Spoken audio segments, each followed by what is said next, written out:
This is Smarter San Diego TV. Millennials, adulting, and real estate. Our next guest is going to share how this demographic is affecting our market. Today we're talking about my radio show on ESPN that is called Adulting 101. Please welcome from the Avenue Home Collective, Melissa Sofia. She is. Melissa Sofia is back in the house. How you doing? Thanks for having me. Love it. A question for you about adulting, Yes. because I don't know what that means, but I know you host the show, Adulting 101. I so do. You teach people how to adult. That's what we're Maybe working you on. can teach me what adulting means. Okay. First step of adulting, definition. Yeah. Yes, Adulting 101 is my new show on ESPN Radio. It's super fun. Adulting, much like parent and parenting, adult was kind of reborn into a verb in recent years. It actually was nominated for Word of the Year last year. The word adult was nominated for Word of the Year? Adulting. Adulting. Yes. Okay. The new Interesting. development in the word adult. And a lot of people when they talk about adulting, they're referring to just grown-up responsibilities in general, holding a full-time job, paying a mortgage, bills, just responsibilities. Sounds boring. It's terrible. So what's your show about? Because I know you're not boring. When I'm talking about adulting in the realm of the radio show, what we're talking about is the study of financial literacy. And what our show seeks to do is kind of help people navigate the world of adulting in preparation and moving towards sound investing and just getting their lives together for things like homeownership, debt management, understanding how credit works and loans. I think that there is not a lack of information necessarily out there on the subject, but when it comes to Googling one of these topics, how to eliminate student loan debt, you're going to come back with hundreds of websites that are lead generation websites, forums. You're basically going to sift through just heaps of useless banter until you come across just a little bit of helpful information. So what we're seeking to do with the radio show is to actually bring information in the language that people understand in a fun way and kind of bring those answers directly to the listeners. Okay. Get your wallet right. Yes. Keep your game tight. I keep right. Exactly. See, you're adulting. That's adulting. Yes, I knew I could get this Oh down. man, yeah, it's pretty fun. It was actually born out of an authentic conversation I was having with my executive assistant, Kayla. She's my Yes. Oh, hi. She's Hey, look at Kayla. she's adulting right now. She's adulting right now. Social media See, right social media. She's directing my social media for my business, and yeah, we had a real conversation about how she had not really. She's a quintessential millennial, like to the T, and we had talked about how this homeownership thing wasn't necessarily a priority for her, and I really started to ask her a lot of questions why that was, and I was trying to understand, what was her hesitation about it all. So we got into a discussion about how old she was when, the market crashed. And it was really interesting to hear because after years and years of talking to so many people about how the economy was booming and then the bubble hit and everything fell apart, it was surprising to hear how it affected her and, the millennial generation in general in kind of such a traumatic way. And I think that, noting what happened in her brain really clicked with me, and it made me understand that there was a whole sea of people out there who had been through this experience in the market crash and experiencing the Great Recession, who didn't quite know how to recover or to find the information that they needed to understand how to navigate the world now after that happened. Let's talk about this, millennials, because people say millennial all the time. I mean, who are these millennials, and why should we care It's such an enigma. about these millennials? And are they adulting enough if they're not buying houses? I guess that's another question. It's a good question. Well, millennials, it's just the generation following Generation X.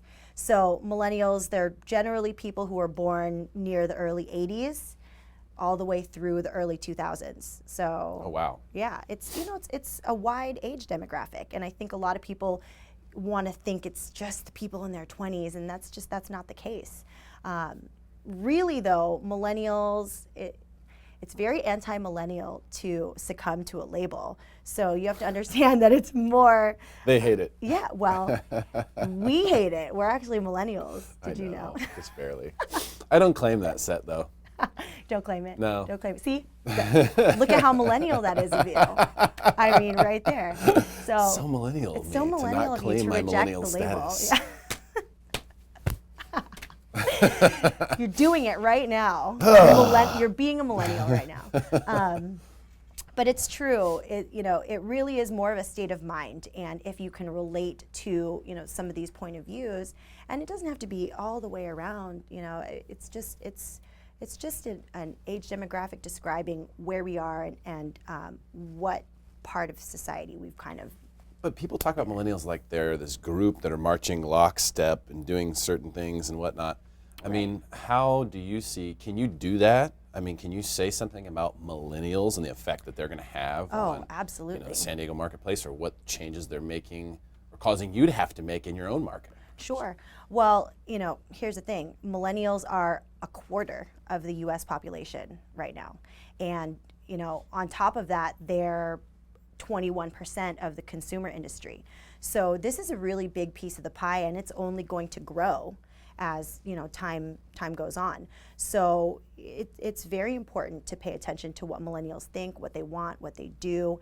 And there are a lot of analysts out there who are saying millennials are going to be renting more versus owning because of the fears and the anxieties that we were talking about. So with Adulting 101, what we're trying to do is kind of ease those worries and bring answers to the table in a language that they understand, because there's just nobody in this industry that's speaking to this entire generation of people. Do you have to tweet it so that they get it? Yeah, you do. Is that what it is? You not necessarily Snapchat tweet, it. but like Snapchat it, Facebook it, Instagram it. I mean, but in reality, it's funny, but it's so true that finding the buyers and sellers of today, which millennials are half of the home buyers today. Seriously? Seriously. It's what we've been quoted. That sounds like a scary situation. Put a lot of eggs in the millennial basket. It's a lot of eggs in the millennial basket. It's true. But finding the home buyers today means getting online. I mean, that's just the bottom line. That is where the home buyers and sellers of today live, millennial or not. It is no longer the world of flyers and bus benches. We are definitely in an age where people are online.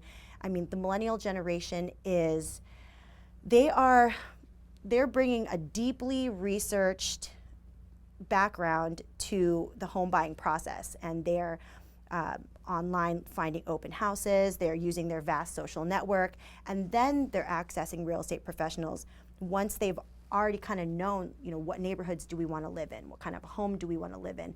Generally, so they're more hands-on. They're a lot more hands-on, and they're well educated. And what's important to them, and a lot of this generation in general, is that the person that they work with understand them, and that we get them.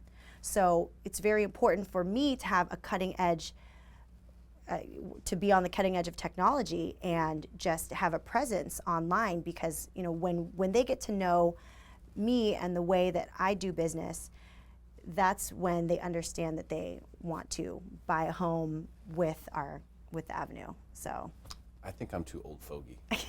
Like, I think if I was in your position, because I would call someone and then they would not answer and then text back right away, so what do you need? Right.